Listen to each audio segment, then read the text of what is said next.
우리가 세상을 살다 보면 사회에 여러 공동체가 있습니다. 그리고 그 공동체 안에는 당연히 많은 사람들이 모여 있죠. 그 모여 있는 사람들을 우리는 한 사람 한 사람 볼 때 그들의 면면을 보게 되고 또 그들의 됨됨이라는 것을 보게 됩니다. 교회 공동체나 또 가정은 말할 것 없고 또 사회, 직장, 사업 등 여러분들이 속해 있는 모든 곳의 그 공동체 안에서 함께 어우르는 모든 사람들을 볼 때 이처럼 우리는 한 사람 한 사람들의 면면을 보게 되고 됨됨이를 보게 되는 것 같습니다. 그 사람들을 보고 우리가 판단할 때 절대 평가 기준은 아닙니다만 절대 평가 기준은 아닙니다만 다수가 공감할 수 있는 우리가 개개인을 바라볼 때 특징적인 것이 있죠.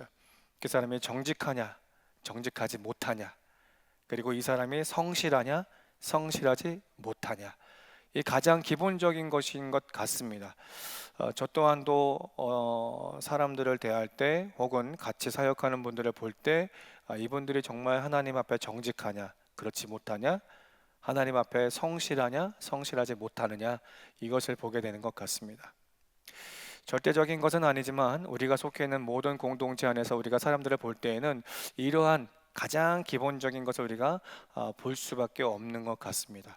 그런데 이것이 정녕 어떤 분이 정직하고 어떤 분이 정직하지 못하고 어떤 분이 성실하고 어떤 분이 성실하지 못한 이런 부분들은 일상에서는 절대 쉽게 드러나지는 않는 것 같습니다. 그러나 문제가 발생할 때 어떤 일이 발생할 때 어떤 어려움이 발생할 때는 이 부분이 정확하게 드러날 수밖에 없는 것 같습니다. 사회적으로 우리가 직장이나 아니면 학업이나 등등 여러 가지 환경 가운데 있어서 조금의 불편함이나 어려움이 발생하게 되면 우리가 그 기준 삼는다라고 하는 정직, 그렇지 못함, 성실하지 못함 이런 모든 것들이 드러날 수밖에 없는 것 같습니다. 그러면 이와 같이 그들 가운데 있어서 드러나는 이유가 무엇일까? 그리고 이와 같은 사람들의 차이가 무엇일까? 이것은 단순하게 먹고 마시는 것의 문제가 아니라 그 차이는 한 가지인 것 같습니다. 신념, 굳은 믿음이라는 것이겠죠. 내가 사회생활을 해서 그 직장 가운데 있어서 그 직장에 조금의 어려움과 힘듦이 있다면 우리는 누구나 할 것 없이 정직하지 못함과 성실과 성실하지 못함이 드러나게 됩니다.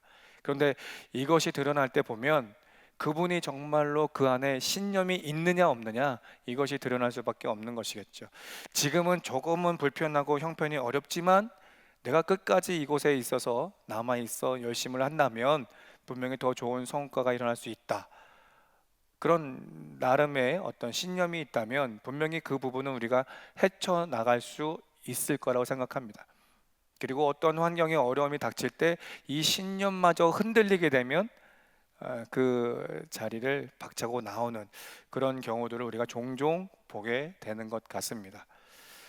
교회 공동체 안에도 또한도 마찬가지입니다. 교회 공동체 안에 또한도 이렇게 두 부류를 우리가 좀 나눠볼 수가 있는데 정직과 정직하지 못하냐가 아니라 교회 안에는 어떤 분들이 있겠습니까? 예수 믿는 사람이 있고 예수 믿지 않는 사람이 있습니다. 교회 공동체 안에 우리가 예배를 드린다고 하더라도 예수를 믿는 사람이 있고 예수를 믿는 척하는 사람들이 있다라는 거죠. 여러분들이 반드시 오늘 이 본문의 말씀을 통해서 여러분의 신앙을 한번 점검해 볼 수 있기를 소망합니다. 마지막 때요, 환란의 때입니다.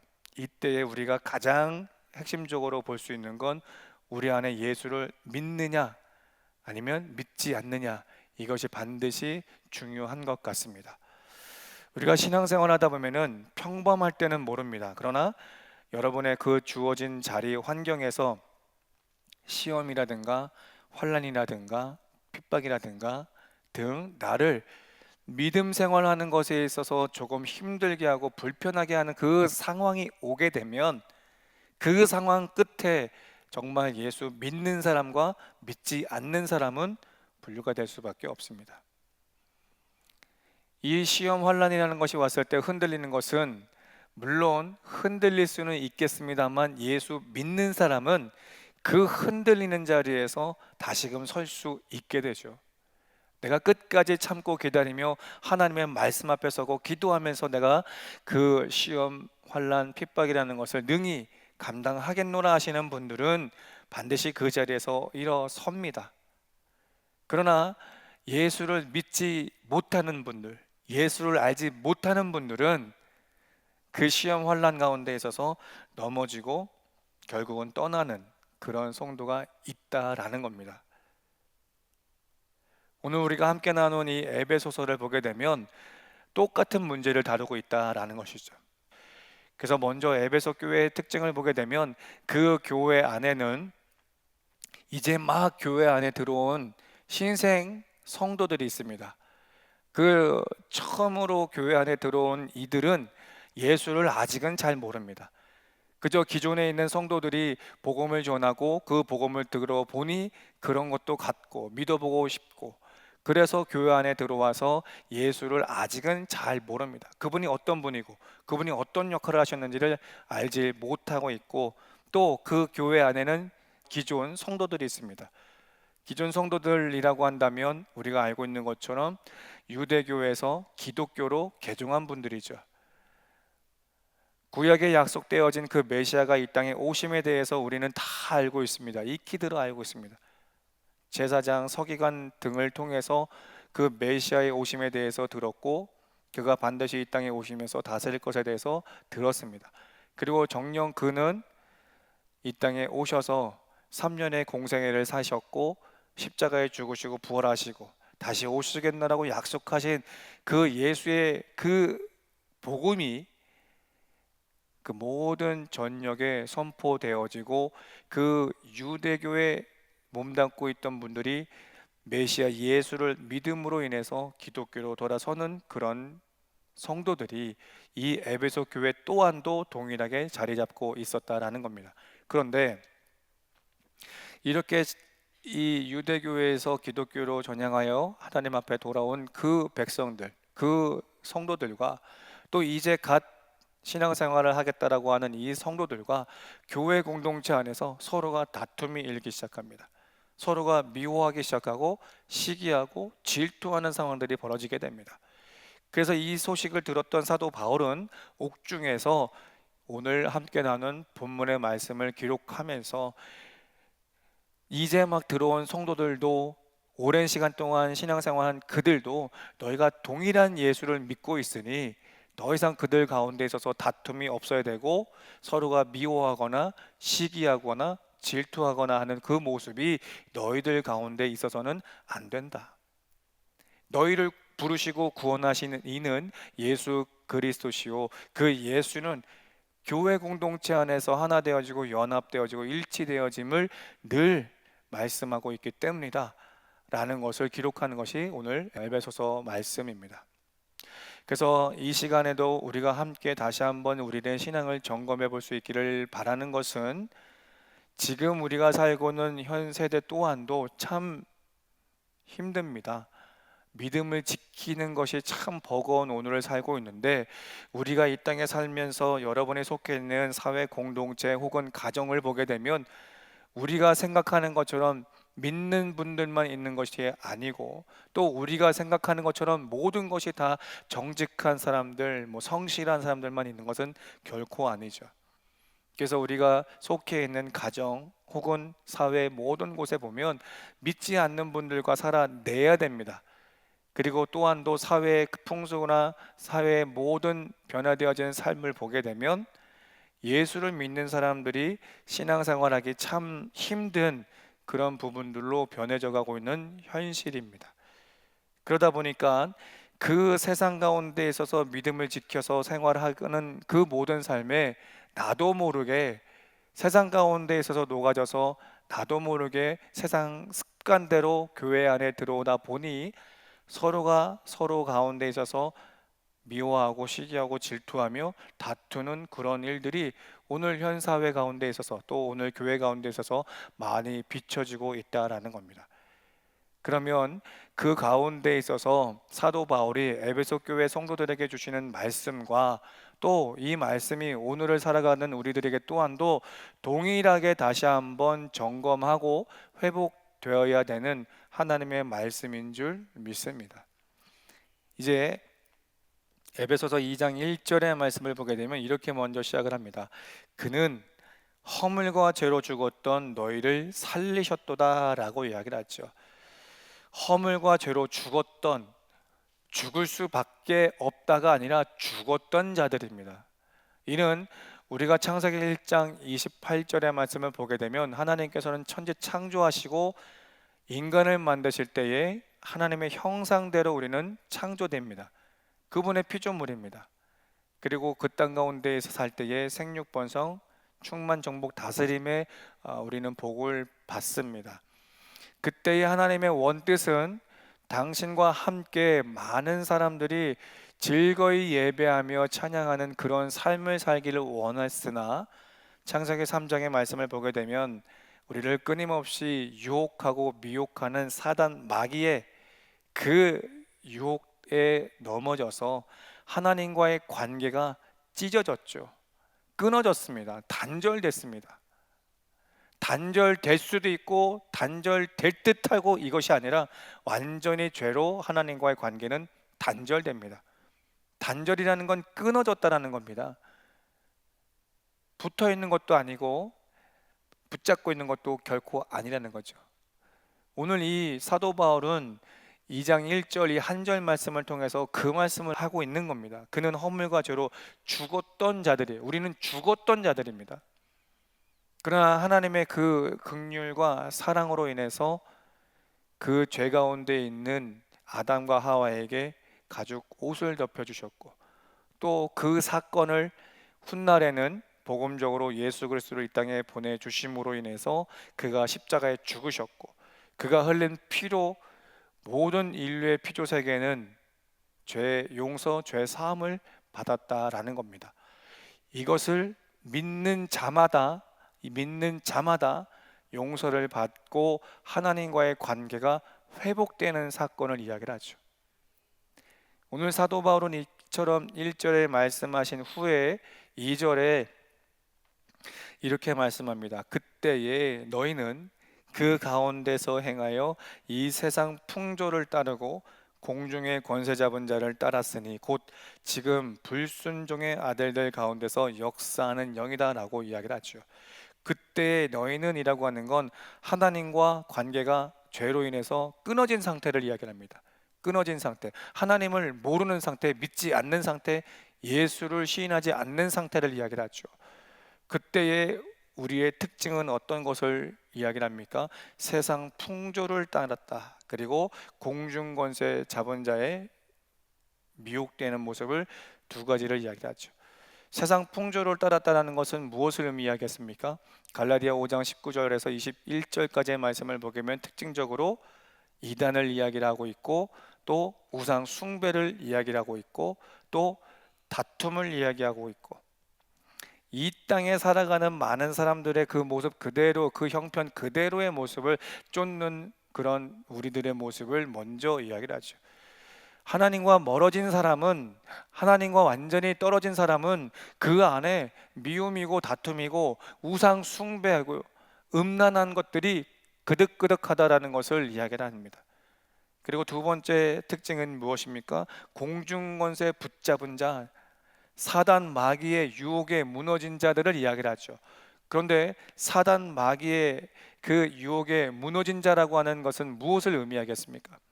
하나님의 뜻을 묻지 않는 자를 이야기하는 거예요. 내가 어떤 삶을 살아도 어떤 일을 하더라도 분명히 하나님의 뜻을 구함이 마땅합니다. 하나님의 사람이기 때문에. 그러나 공중권세 붙잡고 있는 악한 영들에 의해서 미혹되어 넘어지는 자들은 이유가 무엇이에요? 하나님의 뜻에 합당치 않는 삶을 살기 때문이다라는 거죠. 그러면 사도 바울이 2절을 통해서 말씀하고 싶은 것은 하나님과 등을 진 너희들은 세상 풍조를 따르는 삶을 살아 음란하고 우상을 숭배하며 다투며 그 안에서 시기 질투 미워하는 삶이었다. 그리고 마귀 사단 마귀에 유혹되어지는 삶을 살았다. 즉 하나님의 뜻을 구하지 않는 삶을 살았다라는 것을 특징적으로 두 가지를 이야기를 합니다.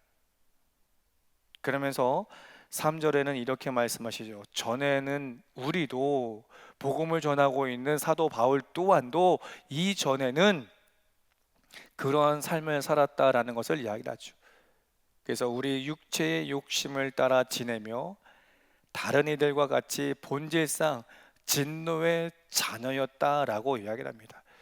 지금 이와 같이 서신을 기록하고 있는 바울 나조차도 전에는 너희들과 다를 바 없는 육체의 욕심을 쫓는 진노의 대상이었다라는 것을 이야기를 하죠.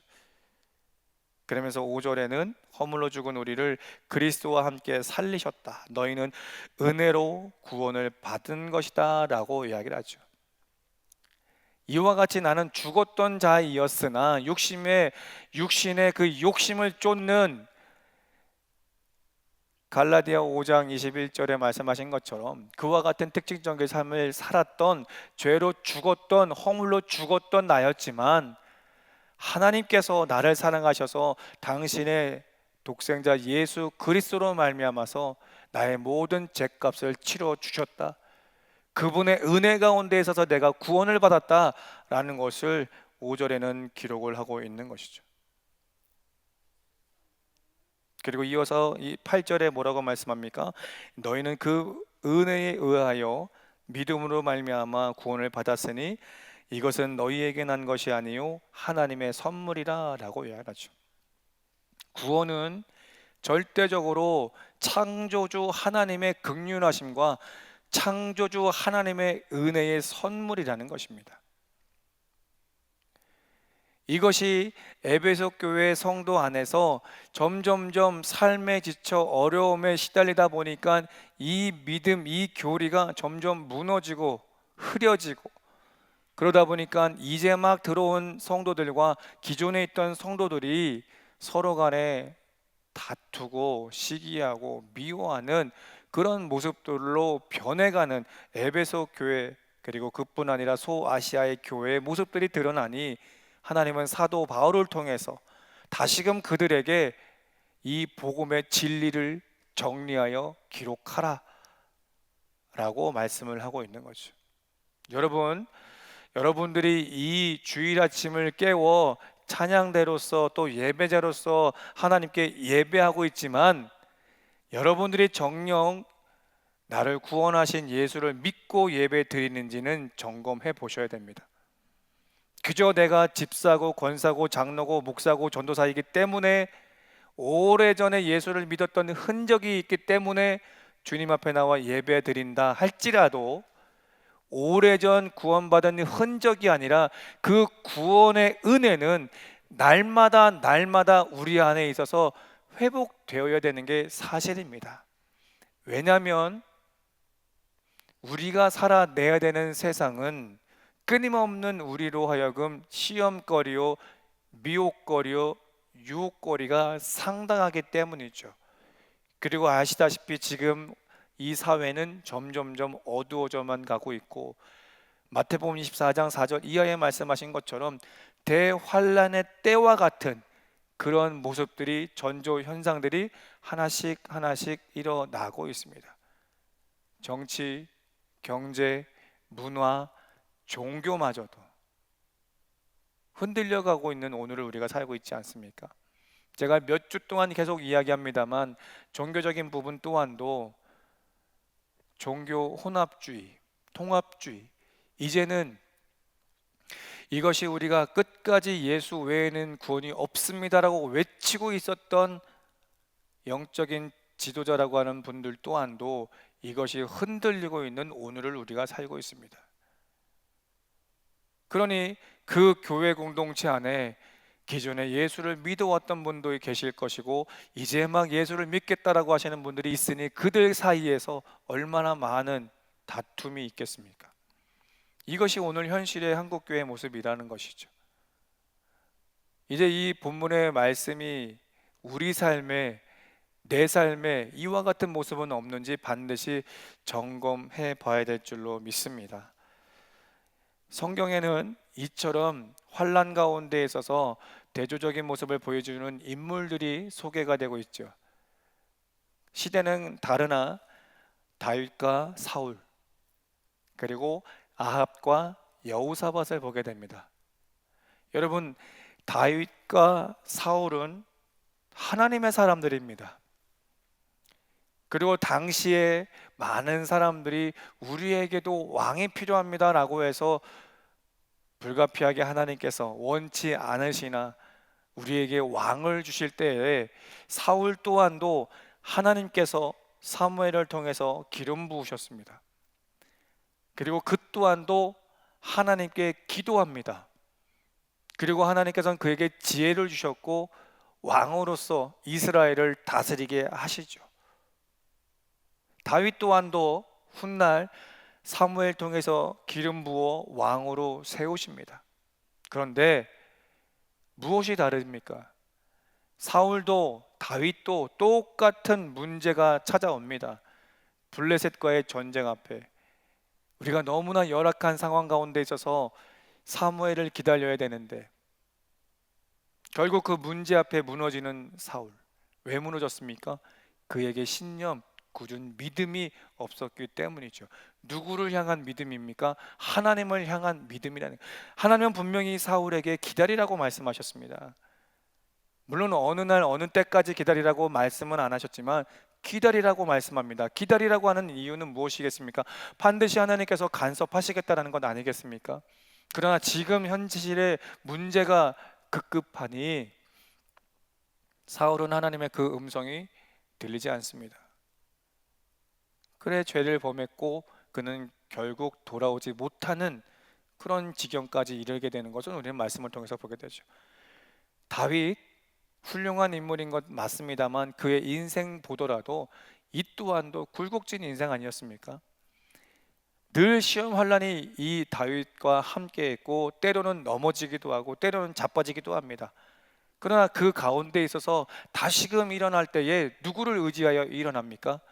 부르신 그 하나님을 붙잡고 의지할 때 그가 일어설 수 있었고 그 일어난 자리에서 하나님은 다시금 그를 높이시며 후대에 허락하시는 은혜 축복을 누리는 것을 우리는 말씀을 통해 보지 않습니까?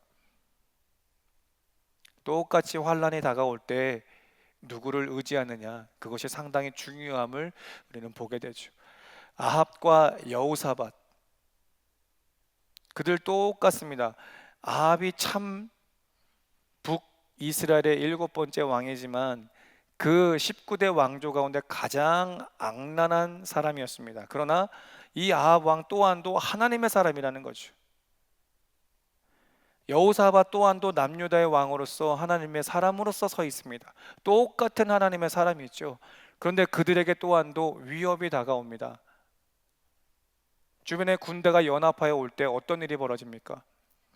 아합은 무너집니다. 여호사밧은 일어납니다. 그 차이가 무엇입니까? 신념, 굳은 믿음, 누구를 향한? 하나님을 향한.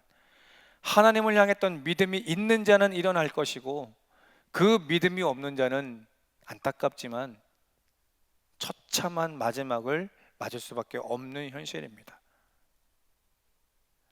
성경은 항상 이렇게 대조적인 것을 보여주죠. 하나님 앞에 전적으로 의지하고 신뢰하는 자, 그렇지 못한 자. 늘상 이와 같은 모습을 보여줍니다. 여호수아가 마지막 임종 전 이스라엘 백성들에게 무엇을 이야기합니까? 나는 지금까지 광야 40년을 지내오며 또 정복 전쟁과 분배 작업을 마친 그 15년의 인생, 그 모든 삶에 주관하신 하나님을 나와 내 가족은 절대적으로 의지하겠노라, 절대적으로 그를 믿노라 라고 고백을 하죠. 그리고 여호수아가 뭐라고 이야기를 합니까? 너희는 이 자리에서 택하라. 하나님을 택할 것이냐, 아니면 가나안 땅의 우상들을 택할 것이냐, 아니면 애굽 땅의 우상들을 택할 것이냐, 너희들이 택하라. 그때의 그 이스라엘 백성 뭐라고 합니까? 나도 여호수아와 같이, 당신과 같이 살아계신 여호와 하나님을 내가 믿노라 고백하지 않겠습니까? 말씀을 정리합니다. 사랑하는 성도 여러분, 예수 잘 믿으십시오. 여러분이 살아가고 있는 이 세상은 점점 여러분들을 끝까지 사단 마귀에 의해서 또 여러 가지 환경 문화로 여러분을 미혹하고 있습니다. 또한 우리가 이사야의 말씀을 보게 되면 또 예레미야의 말씀을 보게 되면 하나님은 끊임없이 하나님의 백성들이 하나님께로 돌아오기를 원하여 말씀을 하지만 돌아오지 않는 그들에게 어떤 진노를 우리에게 보여주고 있습니까? 전염병, 기근, 전쟁입니다. 이 세 가지는 우리의 힘으로 할 수 없는 것들이죠. 전염병 어떻게 우리 힘으로 막아낼 수 있습니까? 기근 우리가 어떻게 막아낼 수 있겠습니까? 전쟁 우리가 어떻게 막아낼 수 있겠습니까? 지금 몇 년째 전쟁을 치르고 있는 저 중동 지역 그리고 러시아의 전쟁 보십시오. 우리 힘으로 능으로 할 수 있습니까? 할 수 없습니다. 무엇을 말씀하고 있는 거예요? 너희들의 힘으로 할 수 없는 것을 하나님을 의지하라는 거죠. 그러면 반드시 하나님께서 그 모든 것을 재워주시겠다라고 말씀하는 거 아니겠어요? 지금 보십시오. 독감이 유행입니다. 겨울이니까 독감이 올 수 있다 할 수 있겠습니다만 작년 대비 3배나 급증하고 있습니다. 여러분 우리가 깨어 있을 필요는 있죠. 왜 작년 대비 3배나 이렇게 많은 환자들이 발생하겠습니까? 하나님의 진노는 여전합니다. 하나님의 백성들을 부르고 있는데 하나님의 백성들이 돌아오지 않아요. 그러니 하나님께서 무엇을 통해서 그들을 다시금 돌아오게 하시겠습니까? 전쟁과 기근과 전염병, 우리가 할 수 없는 것, 우리 능력으로 절대 할 수 없는 것으로 하나님은 하나님의 백성들을 부르고 있다는 거예요. 코로나 통해서 우리가 3년 동안 힘들었는데 돌아오기는커녕 더 멀리 가는 그 모습 보면서 하나님께서는 한탄하고 있지 않겠습니까? 그러니 지금 겨울이라고 독감 오겠다, 감기 걸린다, 이렇게 가볍게만 여길 오늘은 절대 아니라는 겁니다. 작년 대비 3배 정도 급증됐다는 건 이것은 우리가 조금은 생각해 볼 것은 하나님의 또 다른 진노, 심판이 시작되었구나 우리는 반드시 생각해 봐야 됩니다.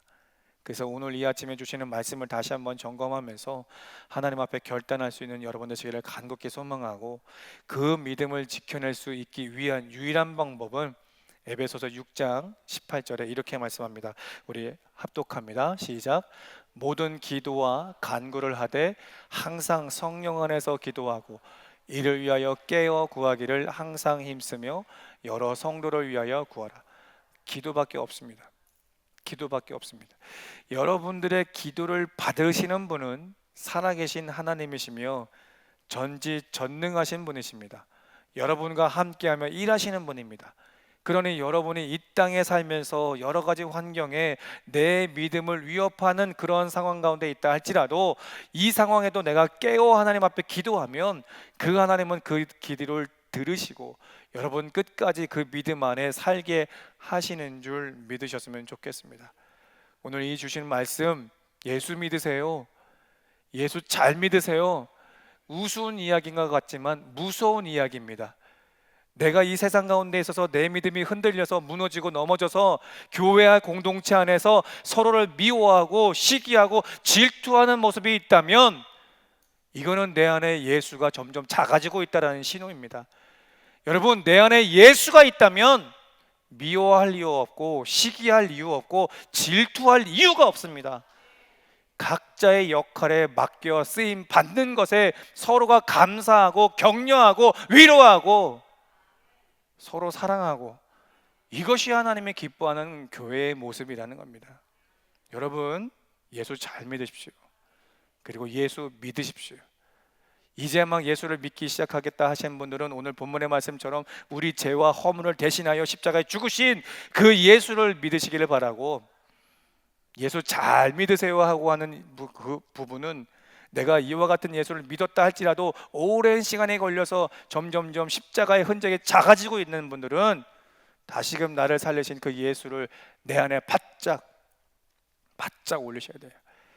그러니 우리 모든 성도분들은 이 땅에 사시는 동안에 예수와 함께하는 우리 귀한 성도 되기를 바라고, 어느 때든지 흔들릴 만한 그 상황 가운데 있어서 기도로서 승부 거는 여러분 되시기를 간곡히 소망합니다.